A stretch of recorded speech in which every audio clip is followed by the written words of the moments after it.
കോൺഗ്രസിന് എന്തും പറയാൻ മടിയുണ്ടാവില്ല. പക്ഷെ നിങ്ങൾ ഭൂതക്കണ്ണാടി വെച്ച് നോക്കൂ. എന്തുകൊണ്ടാണ് RSSന്റെ അതിഥിയായി സർസംഘചാലകിന്റെ ജന്മശതാബ്ദിയിൽ പങ്കെടുത്തത് എന്ന വിമർശനത്തിന് മാത്രം മറുപടിയില്ല. കോൺഗ്രസിന്റെ സംഭാവനയല്ലേ 14 NDA സ്ഥാനാർത്ഥികൾ. ഈ നിയമസഭാ തെരഞ്ഞെടുപ്പിൽ മത്സരിക്കുന്ന BJP മുന്നണിയുടെ 14 സ്ഥാനാർത്ഥികൾ കോൺഗ്രസ് നൽകിയ സംഭാവനയാണ് സമീപ സമയത്ത്. ഇനി അതൊക്കെ പോട്ടെ, നമ്മളിപ്പോൾ സംസാരിക്കുന്ന ഈ എറണാകുളം ജില്ലയിലെ കുന്നത്തനാട് വടവുകോട് പുത്തൻകുരിശ് ഗ്രാമപഞ്ചായത്ത് NDA ഘടകകക്ഷിയായിട്ട് ഇപ്പോൾ മാറിയിട്ടുള്ള 2020 ചേർന്നല്ലേ കോൺഗ്രസ് ഭരിക്കുന്നത്.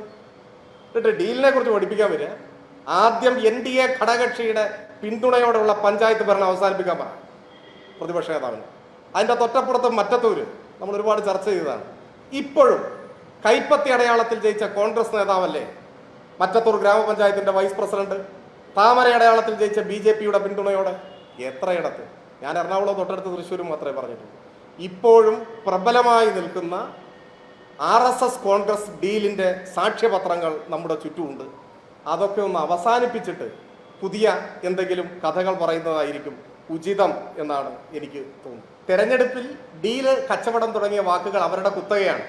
അവർക്കറിയുന്ന കാര്യമില്ല അവർക്ക് പറയാൻ പറ്റൂ, ഞങ്ങൾക്കറിയുന്ന കാര്യമില്ല ഞങ്ങൾക്ക് പറയാൻ പറ്റൂ. അവരിപ്പോൾ അത് പറഞ്ഞതുകൊണ്ട് ഞങ്ങൾ ഈ വികസനം പ്രസംഗിക്കുന്നതിൻ്റെ കൂട്ടത്തിൽ 60 മുതലുള്ള ഡീൽ അങ്ങ് വിശദമായി പറയാൻ ഞങ്ങൾക്ക് പറ്റി. ഞങ്ങൾ പറയുന്ന ഒരു കാര്യത്തിനെങ്കിലും മറുപടി പറയാൻ പറ്റും. ഇപ്പം അവരുടെ വക്താക്കളായി ഇവിടെ ചോദ്യം ചോദിക്കുന്നവരുണ്ട്. എനിക്ക് ഒരു വിരോധമില്ല, അത് നല്ലതാണ്. അവരുടെ മനസ്സിൽ വരുന്ന ചോദ്യങ്ങൾക്ക് ഇപ്പോൾ എനിക്ക് മറുപടി പറയാൻ പറ്റുമല്ലോ.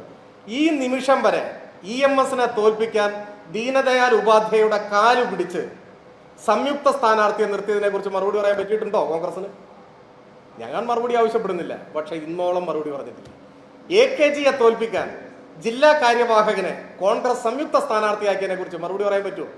ബേപ്പൂര് വടകര മറുപടി പറയാൻ പറ്റുമോ? എന്തിന് ഞാനിപ്പോൾ പറഞ്ഞ പുത്തൻകുരിശ് പഞ്ചായത്ത്, ഇവിടുന്ന് കൈ ചൂണ്ടിയെ കാണുന്ന പഞ്ചായത്തല്ലേ, അവിടെ NDA ഘടകകക്ഷിയുടെ തോളിൽ കയറി ഇരുന്നിട്ടല്ലേ പഞ്ചായത്ത് ഭരിക്കുന്നത്? അതിന് മറുപടി പറയാൻ പറ്റുമോ? അപ്പോൾ ഈ കാര്യങ്ങൾ ഞങ്ങൾക്ക് ജനങ്ങളോട് പറയാൻ ഒരു അവസരം കിട്ടി, അത്രയേ ഉള്ളൂ. നല്ല കാര്യം. തെരഞ്ഞെടുപ്പിനെ വിവാദത്തിൽ മുക്കുക, ജനങ്ങളെ തെറ്റിദ്ധരിപ്പിക്കുക, ഈ അജണ്ടയോടുകൂടിയാണ് UDFന്റെ നേതൃത്വം മുൻപോട്ട് പോകുന്നത്. ഈ രാഷ്ട്രീയ അവിവേകത്തിനാണ് കോൺഗ്രസിൻ്റെ ദേശീയ നേതൃത്വവും കൂട്ടുനിൽക്കുന്നത്. കഴിഞ്ഞ ദിവസം കോൺഗ്രസിൻ്റെ ദേശീയ നേതാക്കളുടെ പ്രസംഗം ഈ രാഷ്ട്രീയ അവിവേകത്തിന് അടിവരയിടുന്നതാണ്. കോൺഗ്രസിൻ്റെ ദേശീയ നേതൃത്വം തന്നെ ആരോപിക്കുന്നത് ഡീലുണ്ട് എന്നാണ്. CJP എന്ന് പറയുന്നത്. CJP എന്നത് യാഥാർത്ഥ്യമാണ്. അത് പക്ഷേ കോൺഗ്രസ് ജനതാ പാർട്ടിയാണ്. അത് കേരളത്തിൻ്റെ ചരിത്രത്തിലുടനീളം പ്രകടമായിട്ടുള്ളതാണ്. ഒരു രഹസ്യമല്ല, ഒരാരോപണവുമല്ല. കോൺഗ്രസിൻ്റെയും RSSന്റെയും ബാന്ധവം പതിറ്റാണ്ടുകൾ പഴക്കമുള്ള ഒരു കേരള യാഥാർത്ഥ്യമാണ്. ഇപ്പോൾ കേരളത്തിൽ ആദ്യമായി ഒരു സമരത്തെ RSS പിന്തുണയ്ക്കുന്നത് വിമോചന സമരത്തെയാണ്. വിമോചന സമരാനന്തരം നടന്ന തെരഞ്ഞെടുപ്പിലാണ്, അഥവാ 2ാം കേരള നിയമസഭാ തെരഞ്ഞെടുപ്പിലാണ് ആദ്യമായി കേരളത്തിൽ ജനസംഘം മത്സരിക്കുന്നത്. ഇതെല്ലാവർക്കും അറിയുന്ന കാര്യമാണ്. 4 മണ്ഡലങ്ങളിലാണ് സ്ഥാനാർത്ഥിയെ പ്രഖ്യാപിച്ചത്. ദീൻദയാൽ ഉപാധ്യായ നേരിട്ട് വന്നാണ് പ്രഖ്യാപനം നടത്തിയത്.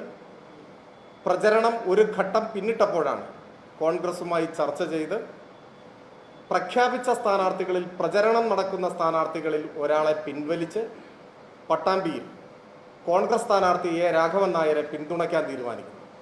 1960 കേരള നിയമസഭാ തെരഞ്ഞെടുപ്പിൽ പട്ടാമ്പിയിൽ കോൺഗ്രസിനും ജനസംഘത്തിനും സംയുക്ത സ്ഥാനാർത്ഥിയാണ്. RSSും കോൺഗ്രസും കൈകോർത്ത് പിടിച്ചു. ഇതൊരു രഹസ്യധാരണയല്ല, പരസ്യമായ സ്ഥാനാർത്ഥി പ്രഖ്യാപനമാണ്. RSSും കോൺഗ്രസും കൈകോർത്ത് പിടിച്ച് തോൽപ്പിക്കാൻ ശ്രമിച്ച കമ്മ്യൂണിസ്റ്റ് സ്ഥാനാർത്ഥിയുടെ പേര് EMS നമ്പൂതിരിപ്പാടെന്നാണ്. EMSനെ തോൽപ്പിക്കാൻ 60-ൽ കേരളത്തിലുണ്ടാക്കിയ ഡീലാണ് ഇന്നും തുടരുന്നത്. പതിറ്റാണ്ടുകൾ പഴക്കമുള്ള ഡീലാണ്. ആ ഡീലാണ് CJP എന്ന പേര് കോൺഗ്രസ് ജനതാ പാർട്ടിക്കാണ് ചരിത്ര യാഥാർത്ഥ്യങ്ങളുടെ അടിസ്ഥാനത്തിൽ ചേരുക എന്ന് തെളിയിക്കുന്നത്. ഇത് ഒറ്റപ്പെട്ടൊരു സംഭവമല്ല. ഒരു ദശാബ്ദം കഴിഞ്ഞപ്പോൾ 971 പാർലമെന്റ് തെരഞ്ഞെടുപ്പിലും പാലക്കാട് AKGയെ തോൽപ്പിക്കാൻ ഇതേ ഡീലുണ്ടായി.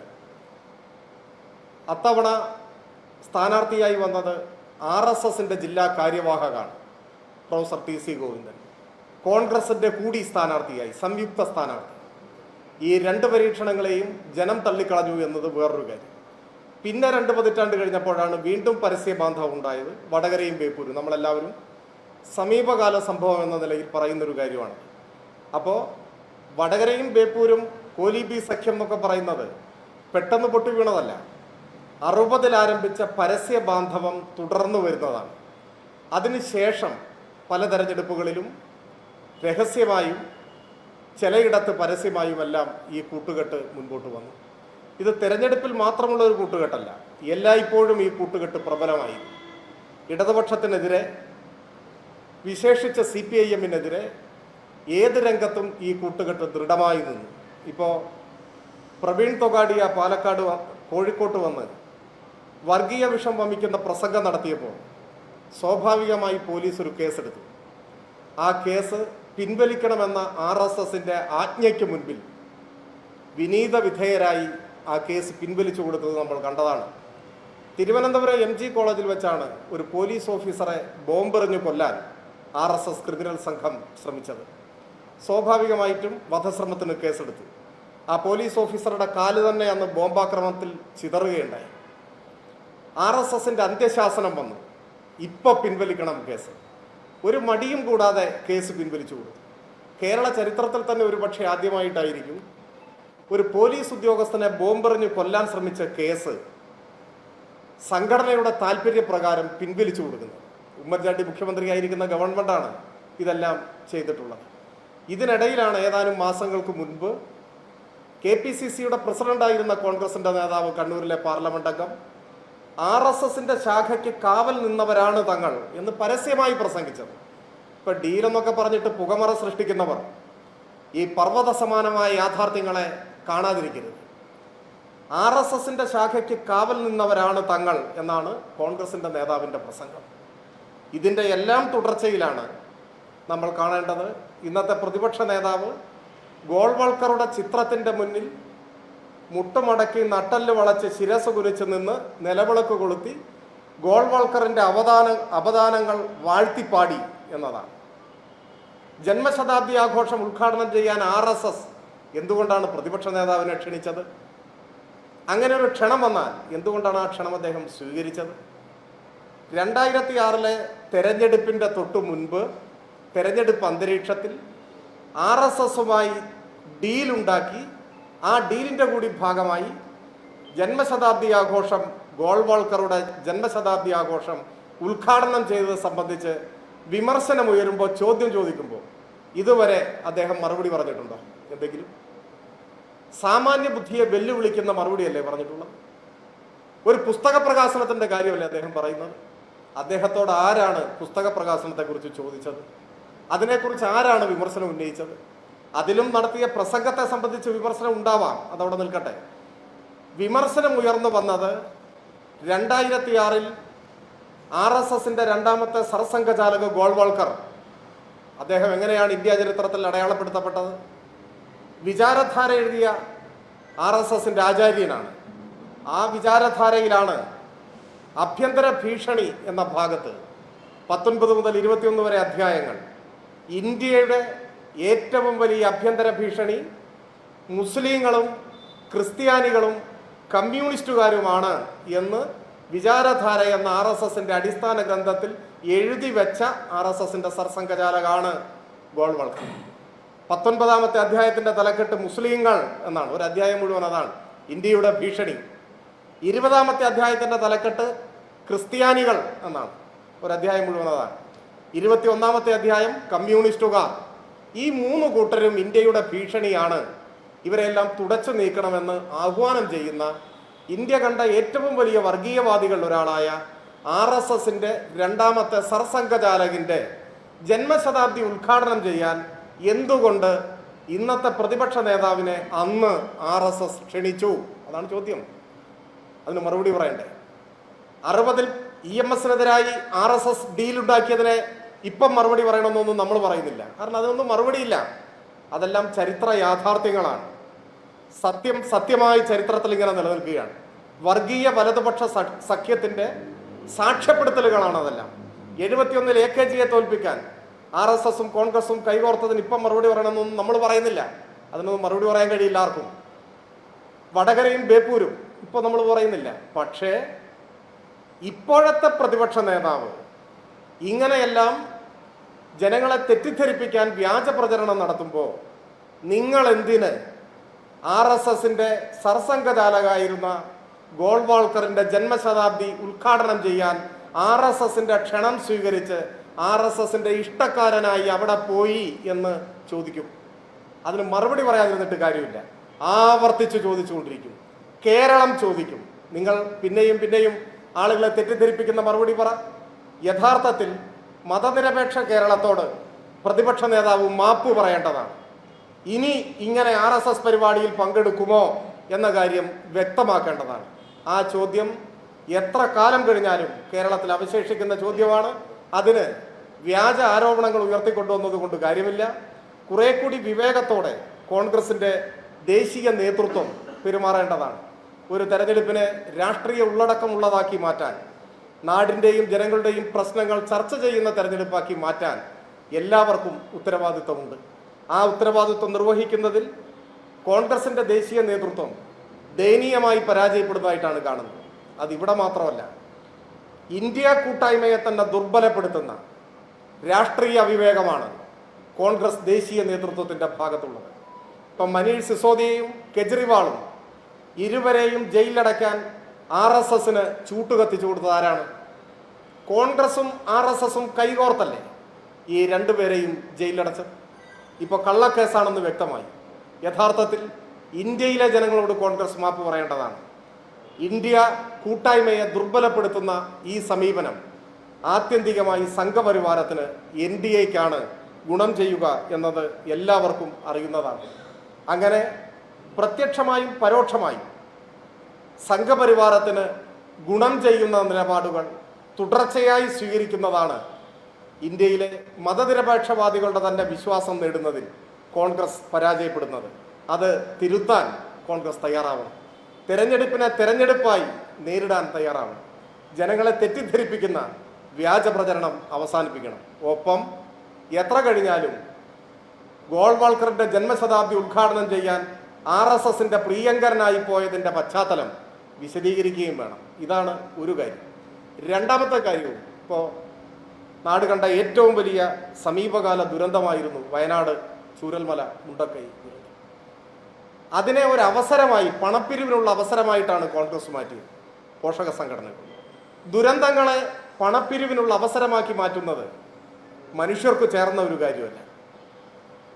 ദുരന്തത്തിൽ കൊല്ലപ്പെട്ടവരുടെ ചതഞ്ഞറിഞ്ഞ ഛിന്നഭിന്നമായ മൃതദേഹങ്ങൾ വെച്ചാണ് ജനങ്ങളിൽ നിന്ന് പണം പിരിച്ചത്.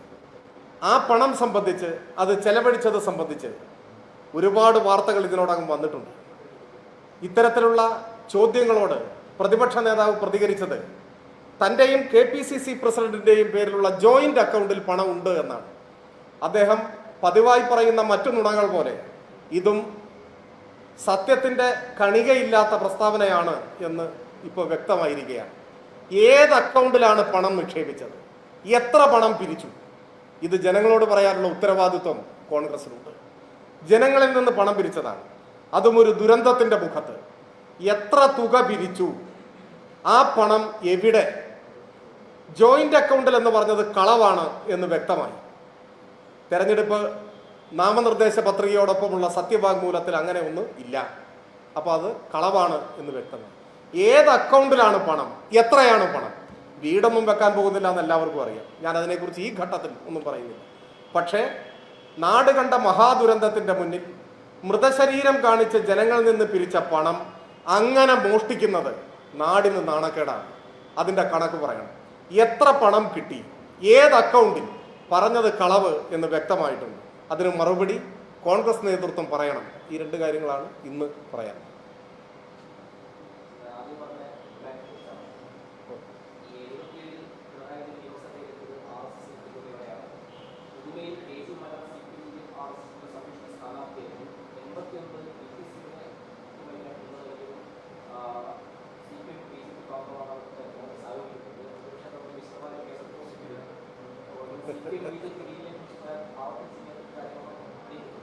ഈ ഉന്നയിച്ച കാര്യങ്ങൾക്ക് ഒരിക്കൽ കേരള നിയമസഭയിൽ മുഖ്യമന്ത്രി തന്നെ വിശദമായി മറുപടി പറയുണ്ടായി. പക്ഷെ അദ്ദേഹം ഇന്നലെ ഫേസ്ബുക്ക് പോസ്റ്റിൽ വീണ്ടും അതേ കാര്യം പറഞ്ഞിരിക്കുകയാണ്. പക്ഷെ നിങ്ങൾ ഭൂതക്കണ്ണാടി വെച്ച് നോക്കൂ, എന്തുകൊണ്ടാണ് RSSന്റെ അതിഥിയായി സർസംഘചാലകന്റെ ജന്മശതാബ്ദിയിൽ പങ്കെടുത്തത് എന്ന വിമർശനത്തിന് മാത്രം മറുപടിയില്ല. ഇതെന്ത് മറുപടിയാണ്?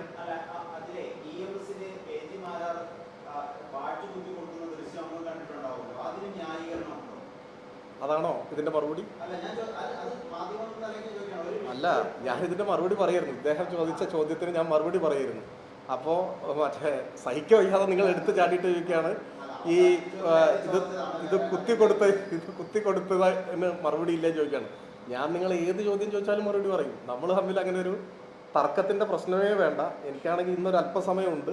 നിങ്ങളുടെ ചോദ്യത്തിന് എന്തായാലും മറുപടി പറഞ്ഞിട്ട് നമുക്ക് പോകാം.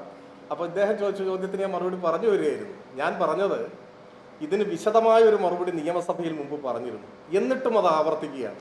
പക്ഷെ ആ ആവർത്തിക്കുമ്പോൾ അദ്ദേഹത്തിന് എന്തും പറയാം. അദ്ദേഹത്തിനെതിരായി ഉയർന്ന വിമർശനത്തിന് ഒരു വരിയില്ല, ഒരക്ഷരമില്ല, മറുപടിയില്ല. അപ്പൊ അതിന് മറുപടി ഇല്ല എന്നാണോ മനസ്സിലാക്കേണ്ടത്? അത് ഒരു ചോദ്യമായി നിൽക്കുന്നു. ഇനി അദ്ദേഹത്തിന്റെ പോസ്റ്റിൽ പറഞ്ഞ കാര്യങ്ങൾ, പലതവണ മറുപടി പറഞ്ഞ കാര്യങ്ങൾ, എന്നിട്ടും നിങ്ങളിൽ ചിലർക്കൊക്കെ ഇപ്പോഴും അത് മറുപടി ആവശ്യമുണ്ട് എന്ന് തോന്നിയത് കൊണ്ട് ഞാൻ പറയാം. പച്ച കള്ളമാണ് അദ്ദേഹം ആ പോസ്റ്റിൽ എഴുതിയിട്ടുള്ള കാര്യങ്ങളെല്ലാം. 77-ലെ തെരഞ്ഞെടുപ്പിനെ കുറിച്ചാണ് പറയുന്നത്. 77-ലെ രാഷ്ട്രീയ സാഹചര്യം എന്താണ്, അന്നത്തെ സഖ്യം എങ്ങനെയായിരുന്നു, ധാരണ എങ്ങനെയായിരുന്നു, ചരിത്രബോധത്തിന്റെ കണികയുള്ള ഏതൊരാൾക്കും അറിയാം. 75-ൽ അടിയന്തരാവസ്ഥ പ്രഖ്യാപിക്കുന്നു. ഇന്ത്യയിൽ അങ്ങോളം ഇങ്ങോളം ജനാധിപത്യ അവകാശങ്ങളെല്ലാം തുറങ്കിലടക്കപ്പെടുന്നു. 3 ലക്ഷം ആളുകൾ അന്ന് ഇന്ത്യയിൽ ജയിലിലടക്കപ്പെട്ടു എന്നാണ് കണക്ക്. നിരവധി ആളുകൾ കൊല്ലപ്പെട്ടു. ഒരുപാട് വിശദാംശങ്ങളുണ്ട്. ഇന്നത്തെ ഒരു വാർത്താ സമ്മേളനത്തിൽ ഇപ്പോൾ നമുക്ക് അതിൻ്റെ എല്ലാ വിശദാംശങ്ങളിലേക്കും പോകണ്ട.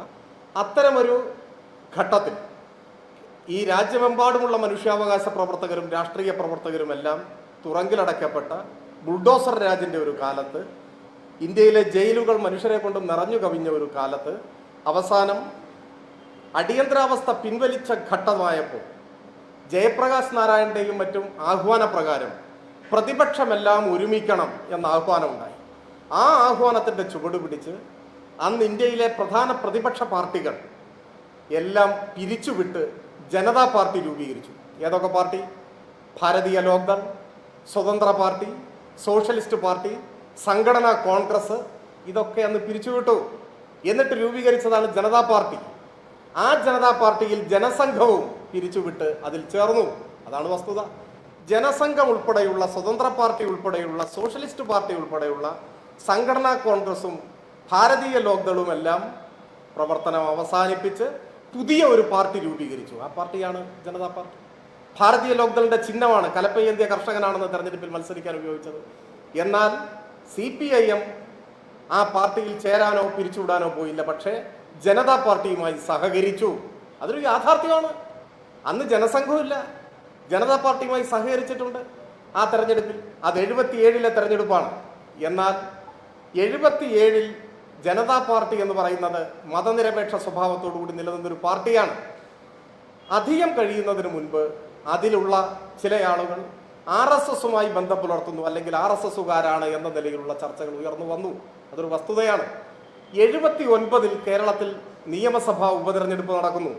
4 മണ്ഡലം: കാസർഗോഡ്, തലശ്ശേരി, തിരുവല്ല, പാറശാല. ആ ഘട്ടത്തിലാണ് ഈ ചർച്ച സജീവമാകുന്നത്. അന്നാണ് EMSന്റെ ചരിത്രപ്രസിദ്ധമായ പ്രഖ്യാപനം വരുന്നത്, ഞങ്ങൾക്ക് RSS വോട്ട് വേണ്ട എന്നാണോ അത്തരമൊരു ചർച്ച ഉയർന്നത് അന്ന്. അപ്പോഴേക്ക് അടിയന്തരാവസ്ഥ കാലത്ത് രൂപീകരിക്കപ്പെട്ടത് പ്രതിപക്ഷ കക്ഷികളുടെ കൂട്ടായ്മയാണ്.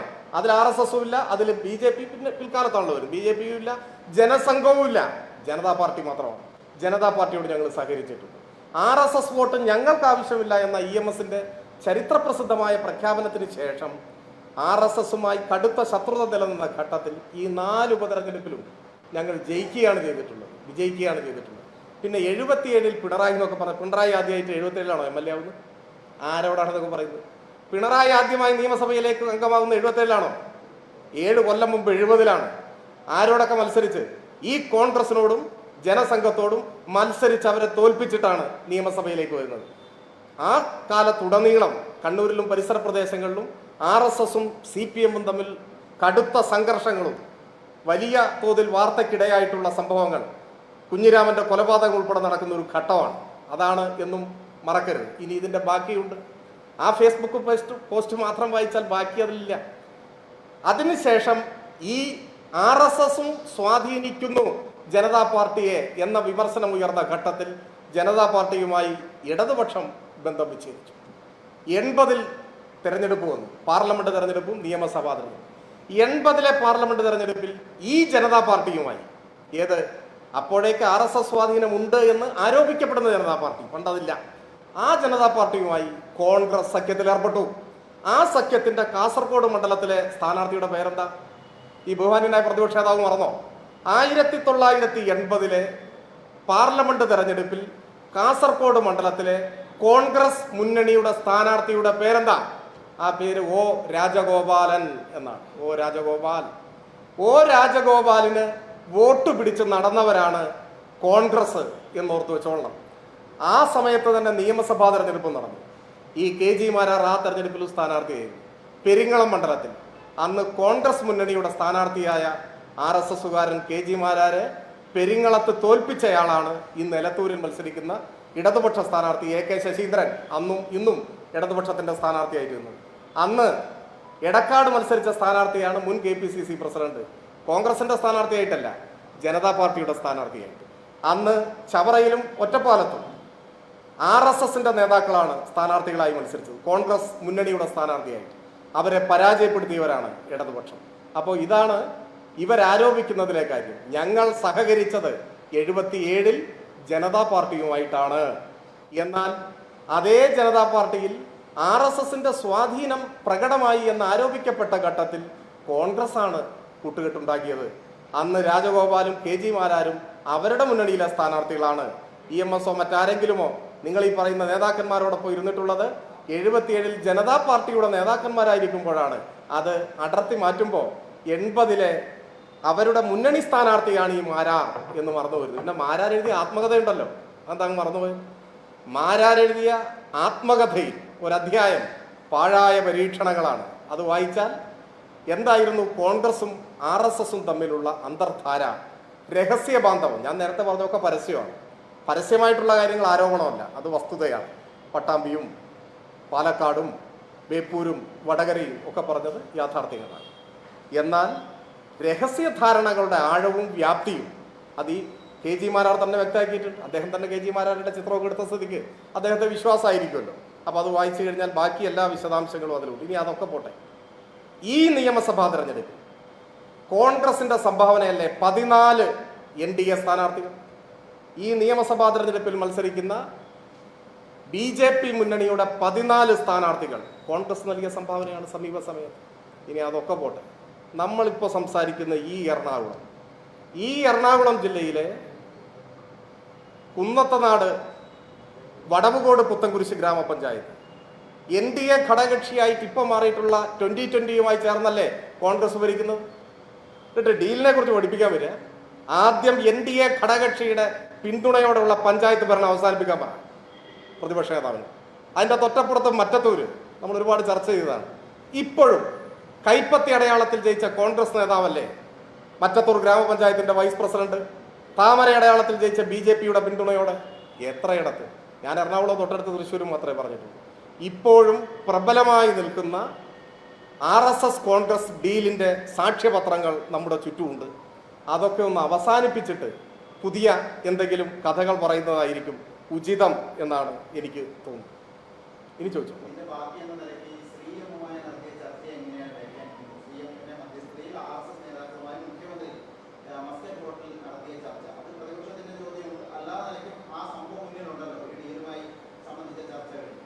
ഈ ഡീൽ എന്ന് പറയുന്ന വാക്ക് തന്നെ ഒരു വലതുപക്ഷ രാഷ്ട്രീയത്തിന്റെ ഭാഗമാണ്. രാഷ്ട്രീയ പ്രവർത്തനത്തിനെയും തെരഞ്ഞെടുപ്പിനെയും കച്ചവടമായി കണക്കാക്കുന്ന സംസ്കാരവും അവരുടേതാണ്. ഞങ്ങൾ കടുത്ത സംഘർഷങ്ങൾ ഉണ്ടാവുന്ന സമയത്ത്, ഇപ്പോൾ കോൺഗ്രസ് CPM സംഘർഷം ഉണ്ടായാൽ അപ്പം അങ്ങനെയുള്ള സംഘർഷങ്ങൾ ഉണ്ടായിട്ടുണ്ടല്ലോ, ഇപ്പോൾ കുറച്ചു കാലമായിട്ടില്ല, നല്ലത്, പക്ഷെ മുൻപുണ്ടായിട്ടുണ്ട്. ആളുകൾ കൊല്ലപ്പെടുന്ന സാഹചര്യം ഉണ്ടായിട്ടുണ്ട്.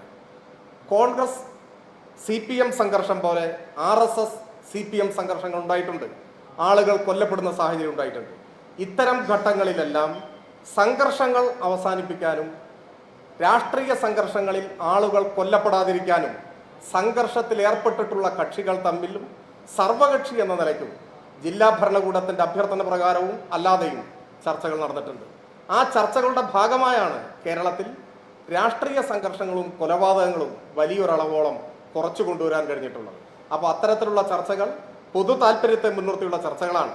അത് CPM RSS സംഘർഷം നടക്കുമ്പോൾ തമ്മിൽ ചർച്ച ചെയ്യേണ്ടി വരും നേതൃത്വം സമാധാനം ഉണ്ടാക്കാൻ. CPM കോൺഗ്രസ് സംഘർഷം നടക്കുമ്പോൾ സമാധാനം ഉണ്ടാക്കാൻ ചർച്ച ചെയ്യേണ്ടി വരും. അതിനൊന്നും തെരഞ്ഞെടുപ്പിൽ മറ്റു പ്രസക്തിയോ പ്രാധാന്യമോ ഇല്ല.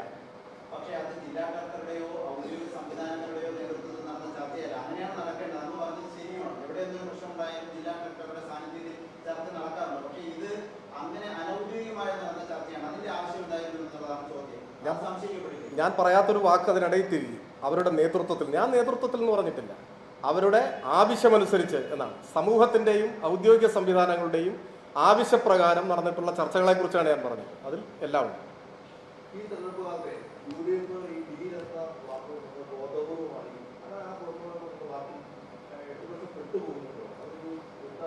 ഞങ്ങൾക്ക് അങ്ങനെ ഒരു പ്രശ്നമേ ഇല്ല. അവർക്ക് ഇഷ്ടമുള്ള ബന്ധമുള്ള ഒരു വാക്ക് അവർ കൊണ്ടുവന്നു. തെരഞ്ഞെടുപ്പിൽ ഡീല്, കച്ചവടം തുടങ്ങിയ വാക്കുകൾ അവരുടെ കുത്തകയാണ്. അവർക്കറിയുന്ന കാര്യമല്ലേ അവർക്ക് പറയാൻ പറ്റൂ, ഞങ്ങൾക്കറിയുന്ന കാര്യമില്ല ഞങ്ങൾക്ക് പറയാൻ പറ്റൂ. അവരിപ്പോൾ അത് പറഞ്ഞതുകൊണ്ട് ഞങ്ങൾ ഈ വികസനം പ്രസംഗിക്കുന്നതിൻ്റെ കൂട്ടത്തിൽ 60 മുതലുള്ള ഡീൽ അങ്ങ് വിശദമായി പറയാൻ ഞങ്ങൾക്ക് പറ്റി. ഞങ്ങൾ പറയുന്ന ഒരു കാര്യത്തിനെങ്കിലും മറുപടി പറയാൻ പറ്റും. ഇപ്പം അവരുടെ വക്താക്കളായി ഇവിടെ ചോദ്യം ചോദിക്കുന്നവരുണ്ട്, എനിക്കൊരു വിരോധമില്ല, അത് നല്ലതാണ്. അവരുടെ മനസ്സിൽ വരുന്ന ചോദ്യങ്ങൾക്ക് ഇപ്പോൾ എനിക്ക് മറുപടി പറയാൻ പറ്റുമല്ലോ.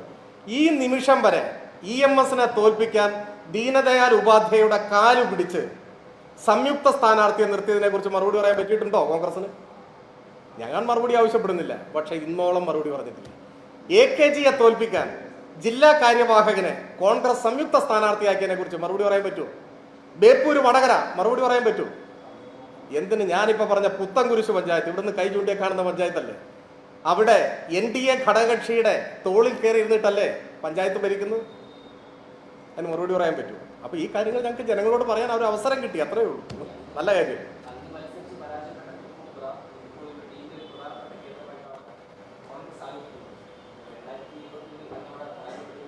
അതാണ് പറഞ്ഞത്, കോൺഗ്രസിന് എന്തും പറയാൻ മടിയുണ്ടാവില്ല. തൃപ്പൂണിത്തുറ തന്നെ നമുക്ക് എടുക്കാം. തൃപ്പൂണിത്തുറയിൽ എത്ര കാലമായി ഡീല് തുടങ്ങിയിട്ട്? നിങ്ങൾ മാധ്യമപ്രവർത്തകർ ഒന്ന് അന്വേഷിക്കൂ. തൃപ്പൂണിത്തുറ നഗരസഭ ഇപ്പോൾ BJP ഭരിക്കുകയാണ്. എന്നാൽ കഴിഞ്ഞ തവണ BJP പ്രതിപക്ഷമായിരുന്നു. കോൺഗ്രസ് 3ാം സ്ഥാനത്തായിരുന്നു. കോൺഗ്രസിന് കഴിഞ്ഞ തവണ 8 കൗൺസിലർമാരെ ഉണ്ടായിരുന്നുള്ളൂ. ഇപ്പോൾ 2-3 കൗൺസിലർമാർ കൂടുതൽ കിട്ടി, പക്ഷേ 3ാം സ്ഥാനത്താണ്. എന്നാൽ നിയമസഭാ തെരഞ്ഞെടുപ്പ് വരുമ്പോൾ കോൺഗ്രസ് 1ാം സ്ഥാനത്ത് വരും. ഇതെങ്ങനെയാണ് വരുന്നത്? അപ്പോൾ 3ാം സ്ഥാനത്ത് BJP പോകും. കാലങ്ങളായി തൃപ്പൂണിത്തുറയിൽ നഗരസഭയിൽ നിയമസഭാ തെരഞ്ഞെടുപ്പിൽ BJP വോട്ട് കോൺഗ്രസിനും മുനിസിപ്പൽ തെരഞ്ഞെടുപ്പിൽ കോൺഗ്രസ് വോട്ട് BJPക്കും. ഇത് എത്ര കാലമായിട്ടുള്ള കച്ചവടമാണ്, എത്ര കാലമായുള്ള ഡീലാണ്. കഴിഞ്ഞ നിയമസഭാ തെരഞ്ഞെടുപ്പിൽ സ്ഥാനാർത്ഥി പരസ്യമായിട്ട് പറഞ്ഞത് നിങ്ങൾ മറന്നോ?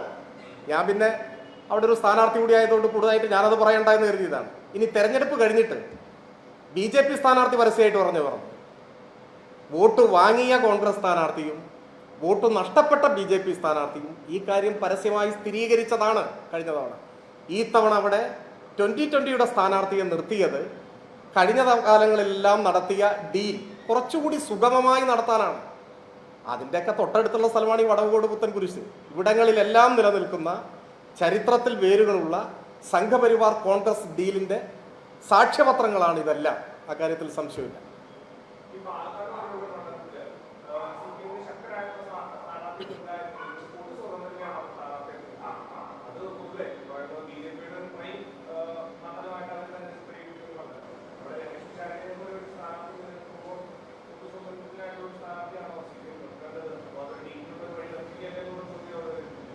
അദ്ദേഹം ശക്തനായ സ്ഥാനാർത്ഥിയാണോ?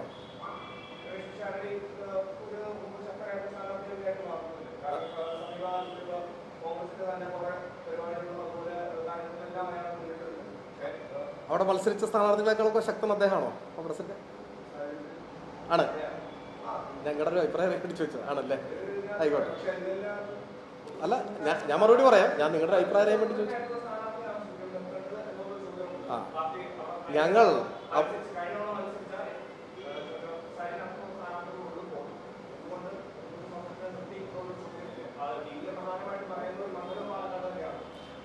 കഴിഞ്ഞ തവണ സരിനും സ്വതന്ത്രനായിരുന്നില്ലേ? ആണോ?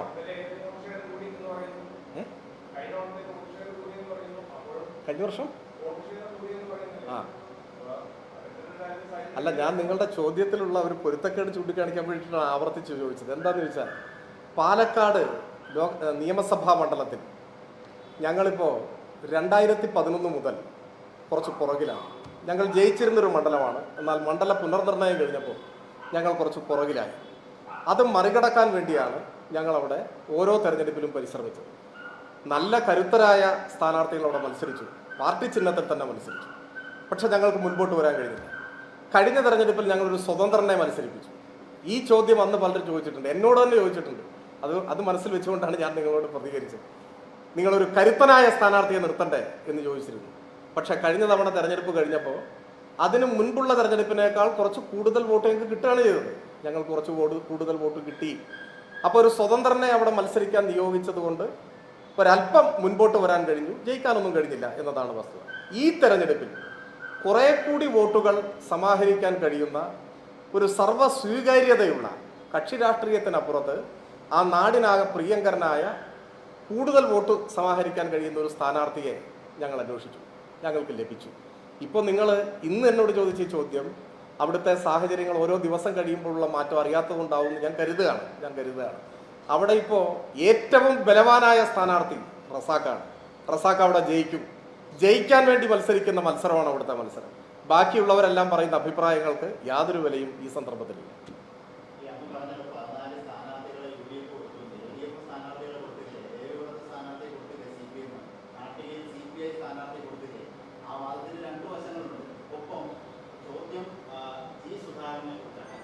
അല്ല, ആദ്യത്തെ ചോദ്യത്തിന് മറുപടി പറഞ്ഞിട്ടെടുത്തപ്പോൾ അല്ല, മറുപടിക്കല്ലാതെ നിങ്ങളുടെ ആത്മസംതൃപ്തിക്ക് ചോദ്യം ചോദിക്കാൻ പറ്റുമോ? വാർത്താ സമ്മേളനമല്ലേ, ചോദിച്ചാൽ മറുപടി പറയും. ഈ മറുപടി വേണ്ടാന്നാണെങ്കിൽ പിന്നെ നമുക്ക് ഒഴിവാക്കും. അല്ല, വശം ചൂണ്ടിക്കാണിക്കലല്ലോ. ഞാൻ പറയുന്ന ഒരു കാര്യത്തിന് മറ്റൊരു ചോദ്യം കൊണ്ട് വിശദീകരണം വേണമെങ്കിൽ നിങ്ങൾക്ക് ധൈര്യമായിട്ട് ചോദിക്കാം. അതിനല്ലേ വാർത്താ സമ്മേളനം. ഞാൻ മറുപടി പറയാം. കൊടുത്തിട്ടില്ലേ എന്നാണ് ചോദ്യം. അപ്പോൾ അതിൽ പറയാനുള്ള കാര്യം, മറുപടി ഏത് തെരഞ്ഞെടുപ്പിലും ചില അവസരാധിഷ്ഠിതമായിട്ട് നിലപാട് സ്വീകരിക്കുന്നവർ അങ്ങോട്ടും ഇങ്ങോട്ടുമൊക്കെ മാറുന്നത് നമ്മൾ കാണാറുണ്ട്. അങ്ങനെയുള്ള ചില സ്ഥാനാർത്ഥികളുടെ അനുഭവങ്ങൾ പുതിയതല്ല. ഞാനതിൽ ഓരോരുത്തരെയായി പരിശോധിക്കാനോ വ്യക്തിപരമായി മാർക്കിടാനോ ഞാൻ ഇപ്പോൾ ആഗ്രഹിക്കുന്നില്ല. മറിച്ച് ഞാൻ ആദ്യം ഇവിടെ പറയാൻ കാരണം, കേരളത്തിൽ ഇന്നോളമുള്ള തെരഞ്ഞെടുപ്പുകളിൽ ആദ്യമായാണ് നിയമസഭാ തെരഞ്ഞെടുപ്പിൽ 1 ഡസനിലധികം സ്ഥാനാർത്ഥികൾ ഒരു മുന്നണിയിൽ നിന്ന് മറ്റൊരു മുന്നണിയിൽ മത്സരിച്ചു. അതിൻ്റെ വൈപുല്യമാണ്, അതിൻ്റെ ആ ഒരു വലുപ്പമാണ് ഞാനിവിടെ ചോദിക്കുന്നത്.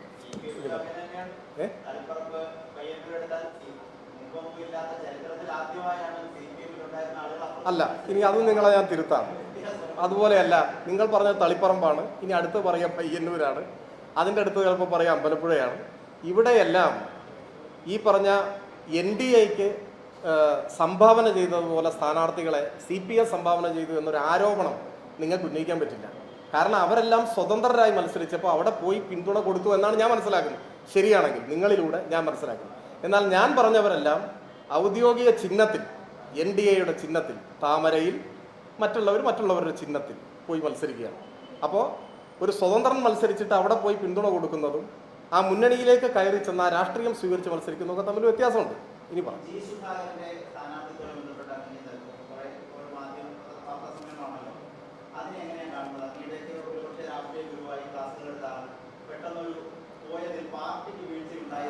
അതിലൊരു ഫാക്ച്വൽ എറർ ഉണ്ട്. നിങ്ങൾ ഈ പറഞ്ഞ 2 പ്രസ്താവനയും ശരിയല്ല. ബാക്കി അല്ല, ഈ വിഷയത്തിൽ ഇപ്പോൾ എനിക്ക് തോന്നുന്നു മുഖ്യമന്ത്രിയും പാർട്ടി സെക്രട്ടറിയും, പാർട്ടി അഖിലേന്ത്യാ സെക്രട്ടറി മുതൽ ഇങ്ങോട്ട്, ഇപ്പം ഞാൻ ഈ തെരഞ്ഞെടുപ്പ് തുടങ്ങിയതിന് ശേഷം ഇങ്ങനെ മാധ്യമങ്ങളെ കാണുന്ന ആദ്യമായിട്ടാണ്. ഇതിനു മുൻപ് സംസാരിച്ച നേതൃത്വം എല്ലാം വിശദീകരിച്ചൊരു കാര്യമാണ്. അവർ പറഞ്ഞ കാര്യങ്ങളല്ലാതെ കൂടുതൽ എന്തെങ്കിലും ആഡ് ചെയ്ത് പറയാൻ എനിക്കതിലില്ല. ആ കാര്യങ്ങൾ തന്നെ ഞാനും നിൽക്കുന്നു, അത്രയേ ഉള്ളൂ.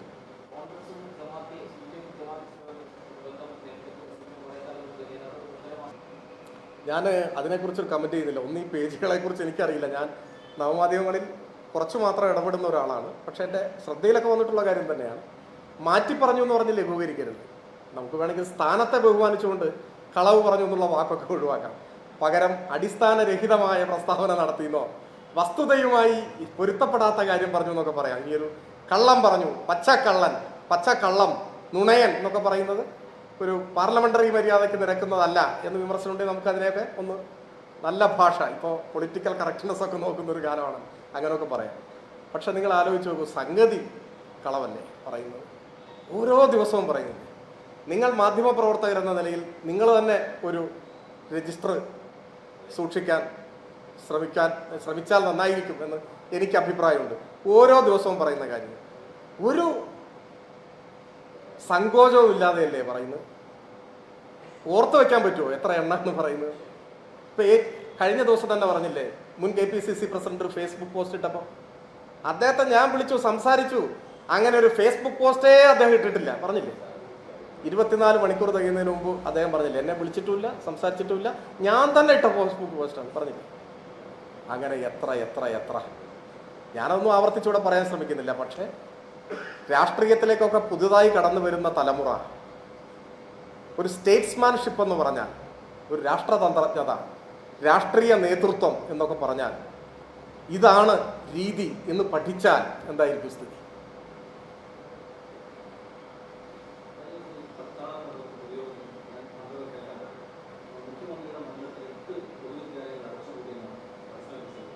ആര്?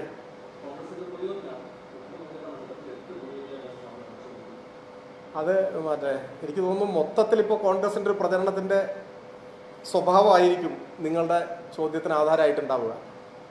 കഴിഞ്ഞ 10 വർഷത്തിനിടയിൽ 10,000-കണക്കിന് സർക്കാർ സ്കൂളുകൾ ഇന്ത്യയിലാകെ അടച്ചുപൂട്ടിയിട്ടുണ്ട്. 90,000 എന്നൊക്കെ ഒരു കണക്ക് പറയുന്നത് കേട്ടു. ഒന്ന് പരിശോധിച്ച് ഉറപ്പ് വരുത്തേണ്ടതാണ്. ഏകദേശം അത്ര ഉണ്ടെന്നാണ് വെയ്പ്പ്. കർണാടകയിൽ 3,500ഓളം സർക്കാർ സ്കൂളുകൾ അടച്ചുപൂട്ടിയെന്നാണ് പറയുന്നത്. കേരളത്തിൽ 10 വർഷത്തിനിടയിൽ ഒരൊറ്റ സർക്കാർ പള്ളിക്കൂടി ഒരെണ്ണം അടച്ചുപൂട്ടിയിട്ടില്ല, ഒരൊറ്റ എണ്ണം. അതാണ് സത്യം. പിന്നെ പറയുന്നവർക്ക് എന്തും പറയാം. കേരളത്തിലെ സർക്കാർ സ്കൂളുകളിൽ ഒരൊറ്റ എണ്ണം 10 കൊല്ലത്തിനുള്ളിൽ അടച്ചുപൂട്ടിയിട്ടില്ല, ആധികാരികമായിട്ട് പറയും. എന്നാൽ പിന്നെ ഇപ്പോൾ നമുക്ക് അവസാനിപ്പിക്കാൻ തോന്നും. നമുക്ക് ഇടയ്ക്ക് കാണാം.